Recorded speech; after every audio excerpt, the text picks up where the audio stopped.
Pessoal, eu sou o Matheus, sou médico residente em neurocirurgia pela UEPA. Hoje nós vamos falar sobre dor lombar ou lombalgia, né? Essa aula vai ser voltada tanto para médicos, estudantes de medicina, como também para pessoas em geral que eventualmente sofrem de dor lombar. O nosso objetivo nessa aula não é esgotar o assunto, né? Porque não é possível somente uma aula, a gente teria que abordar separadamente cada uma das causas de dor lombar, né? A gente quer basicamente aqui saber com essa aula como diferenciar causas graves ou cirúrgicas de dor lombar, de causas não graves que podem até melhorar espontaneamente, né? Esse é o nosso principal objetivo. Falando um pouco sobre a epidemiologia, é um problema de saúde pública, porque estima-se que cerca de 80% das pessoas em geral venham a sofrer com lombalgia durante a sua vida, em algum momento. A dor lombar, lombalgia, é a queixa musculoesquelética mais comum e a principal causa de incapacidade para o trabalho, né? Cerca de 90% dos pacientes com lombalgia aguda, eles apresentam, inclusive, recorrências ao longo da vida, só que geralmente, na maioria das vezes, essas recorrências são autolimitadas, né? E também é importante a gente conversar também que na maior parte das vezes, cerca de 90% das vezes, esses episódios de lombalgia, de dor lombar, eles são autolimitados. Então, assim, a dor lombar aguda, né, uma dor lombar recente, que começou a doer as costas, digamos assim, recentemente, na grande maioria das vezes, na grande maioria dos casos, isso vai melhorar espontaneamente em torno de um mês, com, sem ou apesar do tratamento, tá? Nos casos em que há persistência dessa dor, aí sim que a gente vai se deter um pouco mais a ver se tem necessidade de solicitar exame, se é alguma coisa que vai precisar de cirurgia, algo do tipo, tá? Menos de 1% dos pacientes com lombalgia aguda apresentam verdadeira ciatalgia. Ciatalgia, pessoal, é o dor radicular, que geralmente está associada com hernia de disco, aquela questão que a gente fala, tem uma hernia de disco. Não quer dizer que você ter uma hernia de disco, ou um princípio, um abalamento, uma protusão discal, isso justifique, por exemplo, a dor lombar que você está tendo. É importante ter uma avaliação médica, uma avaliação especializada, né, para ver se essa dor ela tem característica realmente de ciatalgia, de dor, de nervo, né, para evitar, digamos assim, ansiedades desnecessárias, até procedimentos desnecessários, tá? Ela pode ser classificada em aguda, subaguda ou crônica. Aguda é que ela vai de 0 a 4 semanas, como a gente falou, é, geralmente melhora espontaneamente.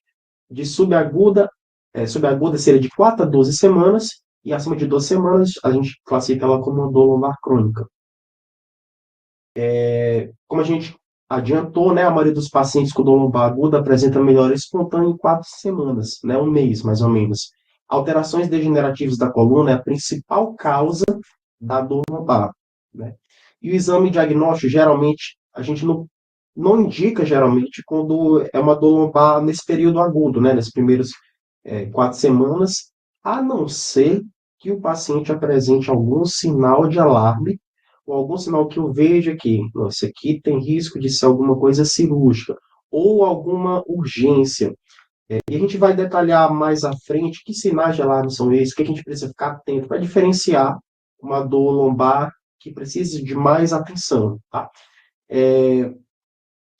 A presença de anormalidades em exame de imagem é uma coisa que a gente tem que ficar muito, ter uma visão muito crítica a respeito disso, porque se você fizer exames de imagem, principalmente ressonância, qualquer pessoa, principalmente se for depois dos 40, 50 anos, você vai ver sempre alguma pequena alteração, coisas do tipo, alterações degenerativas, como eu falei, porque é mais comum causa dor lombar são alterações degenerativas, e não necessariamente qualquer coisa que a gente vê em exame precisa ser tratado, e muito menos precisa ser operado. Então, tudo isso tem que ser visto de forma crítica, né? A gente vai conversar um pouquinho também sobre isso. Alguns fatores de risco para dor lombar, né? Obesidade, coisas que provocam um estímulo vibratório no corpo, como, por exemplo, dirigir veículos automotores, ou paciente tabagista, né, fumante, né, isso aumenta o risco de dor lombar. Fatores genéticos, sedentarismo, porque o sedentarismo, ele propicia a um aumento da atrofia da musculatura lombar. Isso daí facilita a ocorrência de alterações degenerativas, né? A baixa escolaridade também está associada a maior índice de dor lombar, fatores psicossociais. Existe um componente da dor lombar, que é comum a gente ver em consultório, que é uma coisa chamada de síndrome miofascial. O que é isso? É como se fosse rigidez da musculatura, a musculatura fica rígida, travada. Isso causa bastante dor, limitação na realização das atividades diárias. Pode ser devido a diversas coisas. Pode ser devido a um trauma, pode ser devido a alguma alteração de articulações, alterações articulares que, digamos assim, responde no músculo, digamos assim, o músculo fica mais travado, ou pode estar até relacionado a esses fatores psicossociais. Por exemplo, paciente que tem um histórico importante de ansiedade, depressão, ou até mesmo insônia, sono não reparador, isso está muito associado também com aparecimento de síndrome miofascial, com sonhos musculares, a gente fala do tenso, então isso também influencia. A gravidez, porque o útero gravídico, ele causa uma sobrecarga da musculatura lombar, levantamento de peso excessivo, né, paciente estivador, que trabalha com levantamento de peso excessivo, principalmente se ele não tiver uma técnica correta para fazer esse levantamento de peso, se ele fizer, por exemplo, levantamento de peso encurvando a coluna, assim, pegando algo do chão, assim, encurvando a coluna, isso aumenta o risco de disco e de traumas, né, em geral, da coluna. A atrofia muscular, como nós conversamos também, é um fator de risco. Falando brevemente sobre a anatomia da coluna lombar, só para a gente ter uma noção bem básica da anatomia. Primeiro, a coluna lombar ela tem uma lordose fisiológica. Lordose seria essa curvatura aqui da coluna, tá? São 5 vértebras lombares, que vai de L1 até L5, né? Aqui a gente tem os corpos vertebrais. Entre esses corpos a gente tem o que a gente chama de discos intervertebrais, que é como se fosse uma espécie de gelatina, né? Ou geleia, algo do tipo, que amortece o impacto entre os discos. Aqui, no corte axial, a gente vê aqui dentro tem o núcleo pulposo, que é a parte mais interna do disco, né? E o ânulo fibroso, que é como se fosse um revestimento que evita que essa parte interna do disco se extravase, né? A gente vai ver posteriormente que existem alterações degenerativas que fazem com que essa arquiestrutura aqui é, tenha alterações e pode haver uma herniação, por exemplo. O que mais? Aqui a gente tem, nessas laterais aqui, chama de processos transversos, né, da vértebra. Aqui o processo espinhoso, que a gente consegue facilmente palpar, né, muito como a gente palpar. Aqui tem uma vértebra aqui, cervical C7, a gente consegue ver bem o processo espinhoso. Aqui, só que a gente está falando de vértebra lombar, né? Aqui a gente chama de facetas, que são as articulações que unem, digamos assim, uma vértebra de cima com a vértebra de baixo, uma vértebra com outra, né? Aqui a gente tem uma visão tridimensional, a gente consegue ver bem essas facetas aqui, ó. A faceta superior da vértebra inferior e a faceta inferior da vértebra superior. E é importante a gente conversar sobre o básico dessa anatomia. Por quê? Por exemplo, essas facetas, quando elas se articulam, elas formam o que a gente chama de forame intervertebral, né? Nesse forame passa a raiz nervosa desse nível aqui. Essa raiz nervosa, se eventualmente houver, por exemplo, a herniação do disco, que ela está bem intimamente relacionada a esse disco, se houver a herniação desse disco, ela pode comprimir essa raiz nervosa, né? A gente vai detalhar isso mais à frente também. Né? Tá. Quando a gente for fazer a anamnese do paciente de dor lombar, a gente faz a anamnese, como a gente já conhece, é importante a gente diferenciar algumas coisas. Saber diferenciar o que é uma lombalgia mecânica de uma lombalgia inflamatória. O que é isso? A lombalgia mecânica ela é causada por alterações estruturais da coluna, enquanto que a lombalgia inflamatória ela é causada por alguma coisa sistêmica no organismo da pessoa que reflete ou influencia no aparecimento da dor lombar. Por exemplo, a, na dor lombar mecânica, o paciente tem uma queixa de piora, geralmente, com o esforço, melhora com repouso, né?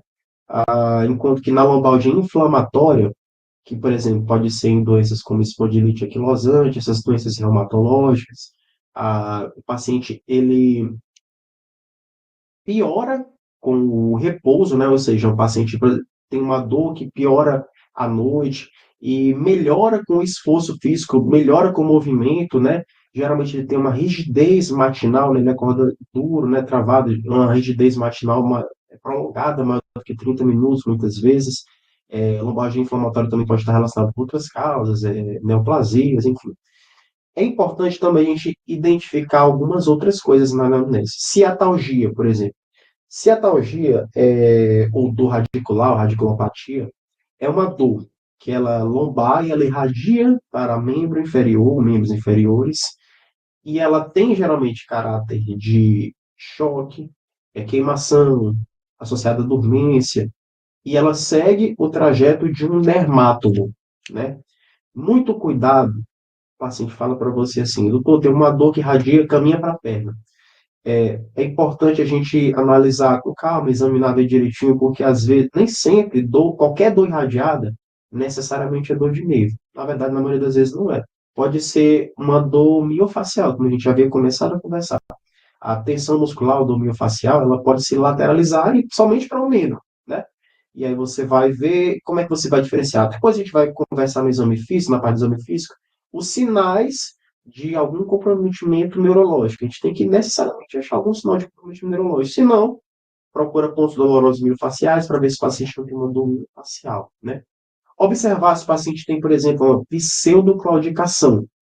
O que é isso? Pseudoclaudicação ou claudicação neurogênica. Para a gente entender esse conceito, a gente precisa diferenciar o que é uma claudicação neurogênica de uma claudicação vascular. Claudicação neurogênica, ela acontece quando apresenta estreitamento do canal vertebral, que tem a compressão, por exemplo, da coluna vertebral, ou da medula espinhal, enquanto que claudicação vascular ocorre quando tem um entupimento, né, de artérias que vão para os membros, né, uma doença arterial obstrutiva crônica. Qual que é a diferença? Primeiro, qual que é a semelhança entre as duas? A semelhança é que as duas, o paciente apresenta dor ao caminhar, ao deambular. E como é que eu diferencio uma de outra? Na claudicação neurogênica, o paciente ele apresenta dor ao deambular e quando ele para, ele fica em pé, ele continua tendo a dor. A dor ela só melhora se o paciente inclinar o tronco para frente ou se ele sentar. Enquanto que na claudicação vascular, o paciente ele tem dor ao deambular e quando ele para, já melhora. Então, o simples fato de parar melhora a dor. Outra diferença, na claudicação neurogênica, a dor geralmente irradiada para a região das coxas, e na claudicação vascular, a dor é irradiada mesmo para a região de panturrilha, para a extremidade de membros, né? Na claudicação vascular também pode ter outras alterações, alterações de pulsos, enfim. O que mais que a gente pode conversar aqui, né, em relação à anamnese? Por exemplo, se o paciente tem algum caso específico, tipo uma lombalgia mecânica grave e aguda, em uma mulher magra, idosa, né? Tem que pensar na possibilidade de osteoporose, né? Mulher idosa, magra. Aí ela pode ter, por exemplo, uma fratura patológica, né? Às vezes nem teve um trauma tão relevante, né? Às vezes um trauma mínimo pode causar já uma fratura. Vamos ficar atento algumas coisas que a gente conversou aqui. Tá. Sinais de alarme, pessoal. Essa é uma parte muito importante da aula, que é justamente o nosso principal objetivo aqui, saber diferenciar o que é grave, né? Então, observar a idade do paciente. O paciente tem uma dor lombar, e eu estou tratando de um paciente idoso. Ficar mais atento a esse tipo de dor lombar, cogitar a possibilidade de fazer um exame de imagem. O paciente tem história de câncer aí, nem se fala, né? Então, pensar na possibilidade de metástase, principalmente se for de alguns sítios, pulmão, por exemplo, rim. O paciente apresenta quadro de perda de peso inexplicável. Também ficar atento. O paciente com histórico de uso de imunossupressores, isso aumenta o risco de o paciente ter alguns quadros, como, por exemplo, infecção de coluna vertebral, osteomielite, infecção de disco intervertebral, que é espondilodicite, ou até mesmo tuberculose vertebral, que a gente chama de mal de Pote. Paciente que tem histórico de uso prolongado de esteroides. É muito comum a gente ver alguns pacientes que sofrem de doenças reumatológicas, dores articulares, e eles usam corticoide ao longo da vida por muitos anos. É a história clássica, né? E aí ele evolui com o quê? Fratura patológica de coluna. E é uma coisa bem difícil de tratar, porque eu já é um paciente fragilizado, que tem histórico de dores articulares. Então, ficar atento a esse tipo de paciente. A, a duração dos sintomas, como a gente falou, se o paciente tem um sintoma que perdura por mais de 4 semanas, aí você já vai ficar atento, considerar a possibilidade de fazer um exame de imagem. Se o paciente ele tem uma dor refratária, não responde com nada, também fica mais atento. Ou o paciente tem uma dor que piora em repouso. Dor que piora em repouso, a gente pensa mais em lombalgia de caráter inflamatório. Então, ficar atento a esse tipo de dor. O paciente tem histórico, por exemplo, de infecção de pele, por exemplo, um furúnculo. Ele pode ter por disseminação hematogênica, digamos, a infecção, ela pode ir até a coluna vertebral e causar quadros como osteomielite, espondilodicite. Às vezes o paciente ele tem alguma infecção na região da caixa torácica ou do abdômen, e essas regiões do organismo têm uma comunicação com o plexo venoso vertebral interno, que fica dentro da coluna vertebral. São veias, né? E essas veias, elas não possuem válvulas, ou seja, o sangue ele pode refluir. Então, pode haver paciente, sei lá, endocardite, alguma coisa relacionada ao tórax e abdômen, pode ter por contiguidade, aliás, desculpa, via hematogênica, ele pode ter quadro, por exemplo, de abscesso epidural, pode ter osteomielite, enfim. Paciente que tem histórico de abuso de drogas intravenosas, pelo mesmo motivo que eu falei, disseminação hematogênica, de infecções, né? E infecção do trato urinário ou outras infecções, como a gente falou, pode ter disseminação. Dor irradiando abaixo do joelho. Embora a gente tenha que ver se não é só uma dor miofacial, que às vezes confunde com uma dor radicular, mas dor irradiando abaixo do joelho, observar se ele tem algum dano neurológico para ver se não é uma ciatalgia. Né? Ok. A principal causa de lombalgia, ela é a lombalgia mecânica. Tem várias causas, como a mecânica, neoplasias infecciosas, lombalgia inflamatória, metabólica. E também tem as que não são relacionadas à coluna vertebral, como, por exemplo, a lombalgia de origem visceral. Vou dar um exemplo, que não foi no foco da aula. Cólica nefrética, ou seja, o paciente tem um cálculo ureteral, um cálculo renal que se deslocou, foi para o ureter. Mas a principal causa de lombalgia é a mecânica. Dentre as causas mecânicas, a mais comum é que a gente chama de espondilose lombar, ou alterações degenerativas da coluna, né? Espondilose nada mais que alterações degenerativas da coluna. Outras causas de dor mecânica da coluna são hernia de disco, espondilolistese, estenose do canal medular, hiperostose esquelética difusa idiopática, fraturas. E a gente vai conversar direitinho básico dessas principais causas, tá? Ah, Falando agora do exame físico. Primeira coisa, qualquer exame físico que a gente faz, a gente tem que fazer a primeira inspeção, ver como é que está, digamos assim, a estrutura da coluna do paciente, ver se ele tem, por exemplo, uma escoliose, né? Se ele tiver uma escoliose, ó, pedir para ele fletir o tronco. Se essa escoliose ela se mantém mesmo na posição fletida, a gente diz que é uma escoliose estrutural. Isso geralmente só resolve com cirurgia, né? Claro, se tiver indicação de ser operado, né? Se tiver uma escoliose bem acentuada.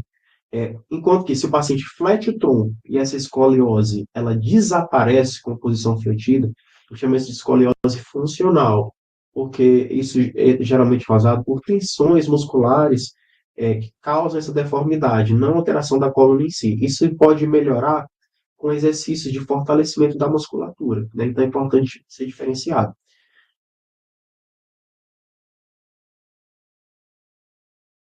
Continuando o exame físico, a gente vai realizar algumas manobras, sempre realizar a manobra com movimentação ativa e movimentação passiva. Você vai fazer movimentos de flexão do tronco de um lado para o outro, movimentos, aliás, flexão anteriormente, desculpa, e lateralização de um lado para o outro do tronco, extensão, rotação. Para quê? Porque, por exemplo, nem sempre você vai conseguir, na verdade, na maioria das vezes não vai conseguir, só pelo exame físico, a diagnosticar o local exato da origem da dor, mas com esse exame físico você consegue por exemplo, acompanhar a evolução do paciente ao longo do seu tratamento. Se ele, por exemplo, estava com uma limitação funcional bem importante na primeira consulta, e você vai reexaminando e vai vendo se está melhorando, né? Mas, por exemplo, se o paciente tem dor à flexão, isso pode corresponder a dor relacionada à parte mais anterior da coluna vertebral, que são o disco, aliás, desculpa, os corpos vertebrais, né? Ou dor à lateralização da coluna. Isso pode estar relacionado ao acometimento de facetas, né? A gente vai ver mais à frente que algumas alterações degenerativas podem causar hipertrofia de facetas, artrose na articulação interfacetária, né? E aí, quando o paciente flete para aquele lado acometido, pode ter dor, né? Dor e extensão também pode estar relacionado com dor facetária, porque a faceta está mais na parte posterior, né? Ah, tá. Avaliação funcional, o que que é isso? É uma parte do exame físico que você vai pedir para o paciente simplesmente fazer alguma atividade diária. Pede para ele calçar um tênis, uma meia, e você vê se durante a realização dessa atividade ele apresenta uma dor compatível com a queixa, né, que ele está tendo. Isso é importante porque o paciente naquele momento ele está destruído para saber se não tem um componente psicogênico ou até mesmo de simulação, né? E não é raro acontecer. Ah, que mais? Avaliação segmentar. Ver, por exemplo, palpar os processos espinhosos. Se, por exemplo, o paciente tem dor à palpação do processo espinhoso, principalmente sendo trauma, você pode desconfiar de uma fratura de coluna vertebral, e você vai praticamente pedir exame de imagem, né? Se o paciente ele tem dor à palpação da musculatura paravertebral, né? Você vai palpar para ver se tem pontos dolorosos miofasciais ou trigger points.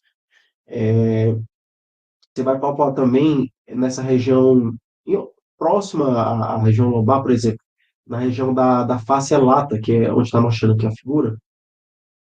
É muito comum ter pontos dolorosos miofasciais nessa região.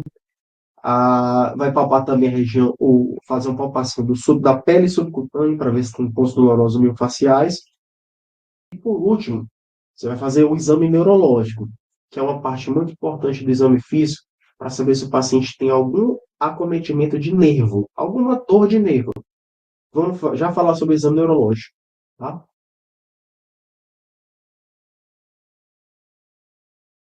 Continuando o exame. Exame da articulação do quadril. Às vezes o paciente tem uma dor lombar que está relacionado com, por exemplo, artrose de quadril, artropatia de quadril. Como é que vocês, no consultório, você suspeita disso? Através desse teste aqui, né? Primeiro, o paciente tem uma dor mais localizada na região do quadril, propriamente dito, sem irradiar para membros inferiores, né? Ou pelo menos sem ter uma lateralização, um lado preferencial, né? E aí você faz esse teste aqui, chamado de teste de Patrick-Faber, né? Você flete aqui a perna e você faz uma força, como está mostrando aqui na figura, né? O paciente apresenta dor importante, isso é sugestivo de artropatia de quadril, né? Você vai procurar também pontos dolorosos miofasciais, como a gente já havia adiantado no slide anterior. Isso aqui é uma parte bem importante da aula, pessoal. Teste de Lacerda. Isso é uma coisa que a gente tem que saber como médico. Tá, o que que é isso? É um teste que a gente faz para ver se o paciente tem uma dor relacionada à irritação de raízes nervosas, ou seja, uma dor de nervo, uma dor radicular, uma ciatalgia. Como é que é o teste de Lacerda? Primeiro, você deita o paciente, decúbito dorsal, e você mantém a perna dele estendida, e você pega a perna dele pelo calcanhar e você eleva. E você também pode apoiar aqui no joelho para evitar que ele faça uma flexão da perna, porque tem que ficar estendido. E você vai observar se ele tem dor, mas não é qualquer tipo de dor. Não é, por exemplo, ele fez isso aqui e apresentou dor na região das costas. Assim. Isso não é, o teste não é positivo. Como é que é a dor característica da dor de nervo? É uma dor neuropática, dor em choque, por exemplo, que quando você faz uma flexão da coxa no ângulo de 30 a 60 graus, como está mostrando aqui na figura, o paciente tem uma dor lombar que irradia e vai até abaixo do nível do joelho, muitas vezes chegando até a planta do pé. Né? Então, não é somente ter uma dor lombar, tem que ter esse caráter neuropático primeiro e irradiação até abaixo do joelho. Né? Quando a gente faz o teste de Lacerda e o paciente apresenta dor já no início, aqui, por exemplo, de 0 a 30 graus, a gente não valoriza isso tanto. Isso pode ser mais um componente psicogênico, até mesmo uma simulação. E se for Mais de 60 graus, ele apresenta dor, isso fala mais a favor de um encurtamento muscular, não necessariamente uma dor radicular. Então, veja que são detalhes que fazem diferença no nosso exame físico, né? Tá. E aí a gente também, inclusive, pode sensibilizar o teste de Lacerda. Como é que a gente faz isso? A gente faz o teste normal, aí a gente volta a perna para uma angulação por menor e a gente faz uma flexão, a gente flete, faz uma dorsiflexão do pé do paciente. Isso sensibiliza, ou seja, você consegue detectar a dor em estágios mais iniciais, né? Isso é muito importante, pessoal, até para a gente saber se o que a gente está vendo no exame, eu estou vendo uma hérnia de disco, saber se é realmente isso a causa da dor do paciente. Nem tudo que a gente vê em exame é a causa da dor, tá? Tá.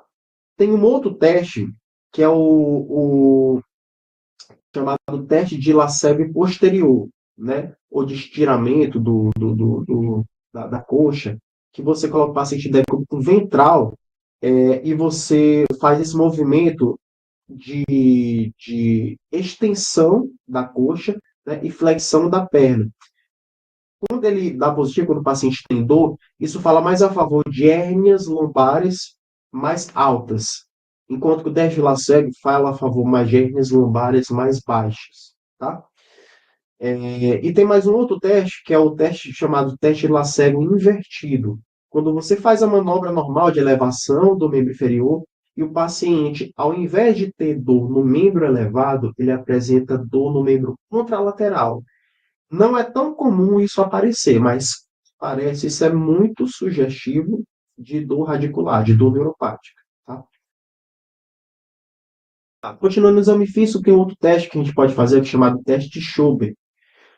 Como é que é ele? Você palpa as espinhas ilíacas posteriores superiores e você faz uma marcação aqui, depois você mede 10 centímetros acima e depois você pede para o paciente fazer uma flexão do tronco o máximo que ele conseguir. Se o paciente faz uma flexão, a gente espera que essa distância, essa marcação que você fez na pele do paciente, ela aumente pelo menos 5 centímetros. Se não ocorre esse aumento, a gente pode pensar que o paciente tem uma rigidez no tronco, né? Isso pode ser muitas vezes associado à espondilite anquilosante, principalmente em homens, mas também pode estar relacionado à artrose, por exemplo. Tá. O exame neurológico é o grande terror, que é extremamente importante. Para a questão de dor lombar, por que o exame neurológico é importante? Para a gente saber se tem algum acometimento de nervo, ou hérnia de disco, por exemplo, ou alguma coisa que está comprimindo a medula espinhal. Tá? É, o que a gente precisa saber? A gente precisa saber que a gente pode ter hérnias de disco lombares mais altas e hérnias de disco lombares mais baixas. Tá? Se a gente tiver hernias de disco lombares mais altas, elas vão pegar raízes geralmente mais altas, né? L2, L3, e aí você vai ter, por exemplo, o paciente pode se queixar de hipoestesia na região da coxa, né? Principalmente na face medial da coxa, né? Que mais? O paciente pode ter uma hiporreflexia hiporreflexia patelar, né? Reflexo patelar diminuído. Porque o reflexo patelar é mais L4, aqui a raiz de L4.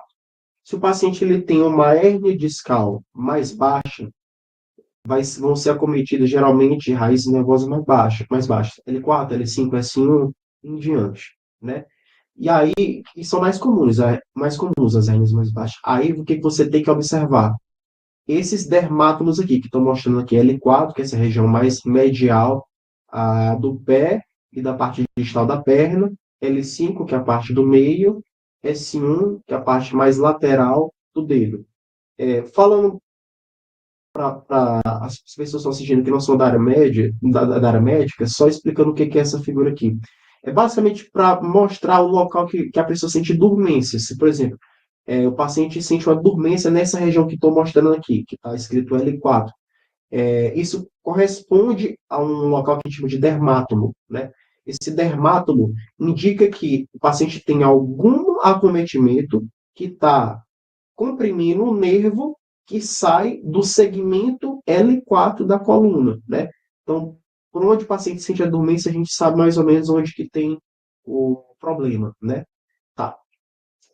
Falando da parte de movimentação, de força, o que é importante eu examinar? É importante eu fazer um movimento de flexão, principalmente flexão do pé, aliás, dorsiflexão do pé, dorsiflexão do hálux, que é o dedão do pé, flexão do pé, porque a dorsiflexão do pé, né, eu dobrar o pé para cima, principalmente raiz de L4. A dorsiflexão do hálux, raiz de L5. E a flexão plantar, né, fletir o pé para baixo, né, principalmente S1, né? Então, aí, se o paciente tiver uma paresia, uma fraqueza em qualquer um desses movimentos, você consegue ter uma noção de que ele tem um dano neurológico, tá? Pode pedir também para ele andar na ponta dos pés, na ponta dos calcanhares, para justamente testar esse movimento. Tá. Uma parte importante também da aula. Quando solicitar exame de imagem. De forma geral, se o paciente não tem aqueles sinais de alarmes que a gente conversou, não é necessário solicitar exame de imagem. A maioria das vezes, a dor lombar é autolimitada. Mas se é uma dor lombar que persiste por mais de 4 semanas, ou se tem sinais de alarme, ou se, por exemplo, tem uma característica de radiculopatia, que a gente acabou de explicar, quais são as características de radiculopatia, ou se ele tem uma característica de claudicação neurogênica, que a gente já conversou, ou se tem alguma coisa muito óbvia, uma deformidade muito grande na coluna, uma escoliose, algo do tipo. Diagnóstico diferencial. É importante para a gente, como médico, saber que na maioria das vezes em que você estiver lidando com a dor lombar aguda, a gente não vai conseguir definir uma causa exata de onde está sendo originada a dor. E nem é esperado que a gente consiga num primeiro momento. O que é mais importante é a gente saber o que é grave e o que não é. Do que eu preciso solicitar um exame de imagem com urgência, do que eu posso observar a evolução natural da doença, que a gente já conversou. Só que, como eu falei, problemas sérios a gente consegue ver. Se você examinar direitinho, você consegue diferenciar. Mais de 95% das causas são mecânicas. E uma coisa que eu queria falar que é importante, na prática clínica, a gente vê muitas vezes o paciente falando: doutor, estou com dor nos rins, está doendo aqui nas costas. Pessoal, assim, dor lombar não é necessariamente dor nos rins, tá?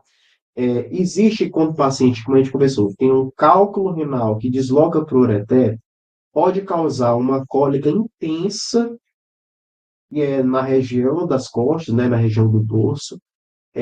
Nesses casos específicos, pode se manifestar como dor no rim, mas não quer dizer que a pessoa ter dor nas costas é dor nos rins, entendeu? São duas coisas diferentes. Então é importante ter a avaliação do médico, avaliação especializada. Né?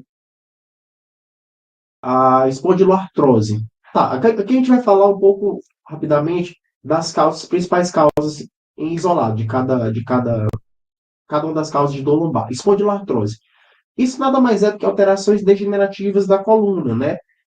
É muito comum você encontrar em exames de imagem de qualquer pessoa, não necessariamente você vê o exame todo florido, cheio de alterações, o paciente vai ter mais dor, e às vezes o contrário também é verdadeiro, às vezes o paciente ele tem muita dor e ele nem tem tantas alterações no exame de imagem. Então isso não é uma coisa bem fidedigna, porque dor é uma coisa muito particular de cada pessoa. O que eu quero resumir com isso é: não trate exame de imagem, trate o paciente, né? Vê o caso do paciente. E quais são as alterações degenerativas que a gente vê na coluna? Tá, vamos aqui mostrar nessa figura para ficar mais fácil. Vocês estão vendo aqui a articulação facetária que a gente tinha visto, né? Estão vendo que está tendo uma artrose na articulação, ela está desgastada. Essa artrose, assim como o paciente tem artrose no joelho e dói, da mesma forma dói. Então pode ter uma dor relacionada à artrose facetária.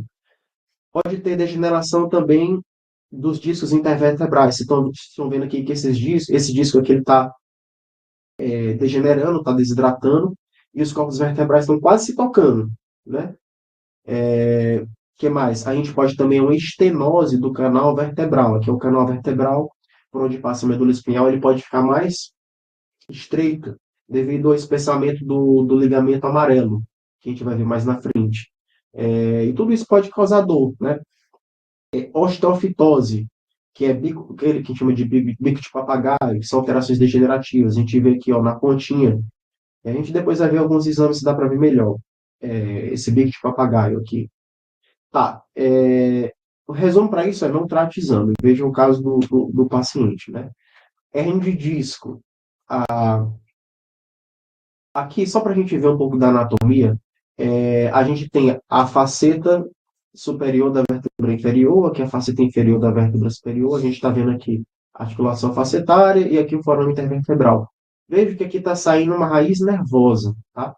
Veja que ela fica bem próxima ao disco intervertebral. Então, se houver uma herniação, se aquele núcleo pulposo ele se projetar pelo o ânulo fibroso, pode haver uma compressão do nervo que sai aqui nessa região.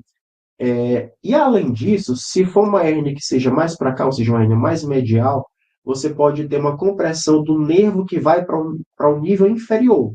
Inclusive, isso é o mais comum. A hérnia mais comum, a gente chama de hérnia posterolateral, que ela pega mais o segmento da raiz inferior, né? Resumindo, para facilitar o entendimento, se eu tenho, por exemplo, aqui L4, L5, se eu tenho uma hernia posterolateral, que é a mais comum, você vai ter geralmente acometimento da raiz de L5, ou seja, a raiz do nível de baixo. E muitas vezes também as raízes seguintes, S1, S2, se for uma hernia maior, ela pode pegar até outras raízes seguintes, que estão mais por aqui. Tá? Tá. Uma coisa importante, pessoal, até mesmo a hernia de disco, até ela tem uma história benigna, ou seja, o paciente que tem hernia de disco, ela pode sumir por si só. Na maioria das vezes isso acontece. Ela some por si só, ela é reabsorvida pelo organismo com ou sem o apesar do tratamento. Ah, menos de 10% desses casos de hernia de disco realmente precisam de cirurgia. Então, tudo isso tem que ser, vocês estão vendo, tem que ser analisado com calma, né? Ah, e como a gente conversou, geralmente a raiz nervosa mais caudal, a raiz nervosa de baixo, é a mais afetada. Uma coisa que é importante a gente saber diferenciar, isso mais para a parte médica, uma coisa chamada de síndrome da cauda equina. O que é isso? É uma urgência neurológica. Quando, por exemplo, o paciente tem qualquer coisa, ou hernia de disco, por exemplo, que está comprimindo a cauda equina, que fica abaixo do nível de L2, da vértebra L2, que são as raízes nervosas mais caudais, né? E o que o paciente apresenta? Um quadro de paraparesia, ou seja, perda de força de membros inferiores, apresenta uma hipoestesia, uma dormência em cela. O que é em cela? Pegando quando você senta na cela do cavalo, é como se fosse a região períneo, né? A região íntima, na região da nádega, tudo. Então, isso, hipoestesia em cela. Pode ter disfunção vesical, perda do controle esfincteriano. Então, se o paciente apresenta isso no seu consultório, é uma urgência. Tem que mandar para urgência porque ele tem que ser operado de urgência, senão ele pode ficar com sequelas irreversíveis. A espondilolistese. A espondilolistese, pessoal, ela entra no grupo das alterações degenerativas. Ela pode ser provocada por outras coisas também, tipo, por exemplo, o trauma. O paciente teve um trauma, aí uma vértebra deslizou sobre a outra. O listese, né? Deslizou sobre a outra. Mas geralmente é degenerativo, né? É muito comum ter isso daqui, uma espondilolistese L5, S1. E aí o paciente sente dor devido à instabilidade da coluna. Estenose de canal medular. Estenose de canal medular, pessoal, também entra no rol das doenças degenerativas da coluna, que o paciente ele apresenta um espessamento do ligamento amarelo, que é um ligamento que tem íntima relação com a medula, e faz com que o canal medular ele comece a ficar estreito, estreito, estreito. E o que o paciente apresenta como sintomatologia? Aquela claudicação neurogênica que a gente viu, né? A hiperostose esquelética difusa idiopática. O que é isso? Quando o paciente ele tem um excesso de calcificação generalizado no corpo, né? E aí você pode ter essa figura aqui, ó. Você vê que tem vários bicos de papagaio, né? Que estão bem fundidos um com o outro. E ele pode, além da coluna, ter alteração de outros locais, por exemplo, aqui pode estar associado com o esporão de calcânio, esporão de gala, que a gente fala. Isso pode ser um caso de dor lombar, mas muitas vezes tem mais alteração do que dor, né? Não necessariamente não corresponde. Lombalgia idiopática, como eu falei anteriormente, a maior parte das vezes a gente não vai conseguir identificar a causa exata da dor lombar, né? Então, cerca de 80% das vezes, veja que é praticamente a maioria, quase, digamos assim, mais da metade das vezes você não vai saber a dor, o local exato da dor lombar, né? Neoplasia. Neoplasia, pessoal, primeiramente, é uma causa rara de dor lombar. Neoplasia que a gente fala é tumor, assim, podendo ser tumor benigno ou maligno. Não é comum, é uma causa rara. Você tem que ficar atento se o paciente já tiver um histórico de câncer, ou se ele tiver, por exemplo, um quadro de perda de peso, ou algo relacionado à sintomatologia de dor inflamatória, por exemplo, dor que piora com o repouso, que melhora com o esforço físico. Ah, observe aqui, pessoal, aqui nessa figura tem três imagens para a gente fazer uma comparação interessante. Nessa primeira aqui, isso aqui foi um paciente que ela apresentava uma metástase de coluna vertebral, ela tinha uma lesão primária provavelmente de pulmão, e ela apresentou essa metástase aqui de coluna vertebral. Percebam aqui que ela apresenta uma diminuição da densidade óssea aqui nesses corpos vertebrais, né? É o que a gente chama de lesões osteolíticas, é como se a lesão ficasse comendo o osso, digamos assim. Diminuição da densidade óssea, né? Diferentemente dessa outra imagem aqui, é parecido, mas vejo que aqui é como se o problema estivesse começando no disco intervertebral. Aqui a gente tem a vértebra superior, tem o corpo da vértebra inferior, e aqui tem alguma inflamação acometendo o disco que está causando, por contiguidade, acometimento dos corpos vertebrais. Geralmente, isso aqui a gente pensa em espondilodicite, ou infecção do disco intervertebral, né? Esse paciente espondilodicite. Aqui, já nessa outra imagem, é uma alteração degenerativa da coluna. A gente consegue ver, por exemplo, esses corpos vertebrais estão praticamente fundidos, como a gente viu naquela imagem anterior, né? Está tendo praticamente um processo que a gente chama de anquilose, que é o corpo vertebral, aliás, o disco intervertebral vai desidratando, desidratando, e aí uma vértebra vai fundindo com a outra, né? Anquilose. Infecções, né, como a gente falou, são causas mais raras também, mas é importante a gente conversar. Osteomielite vertebral, né? Abscesso epidural, espondilodicite, que a gente mostrou na figura anterior. É importante saber que se o paciente tiver uma coisa dessa, a gente precisa fazer antibiótico terapia prolongada, pelo menos por 6 semanas. Eventualmente, se a gente estiver na dúvida, o paciente precisa fazer alguma biópsia, algum procedimento cirúrgico. Lombalgia inflamatória, como por exemplo espondilite anquilosante, né? A gente já falou que o paciente tem dor que piora repouso, com rigidez matinal prolongada. Tá.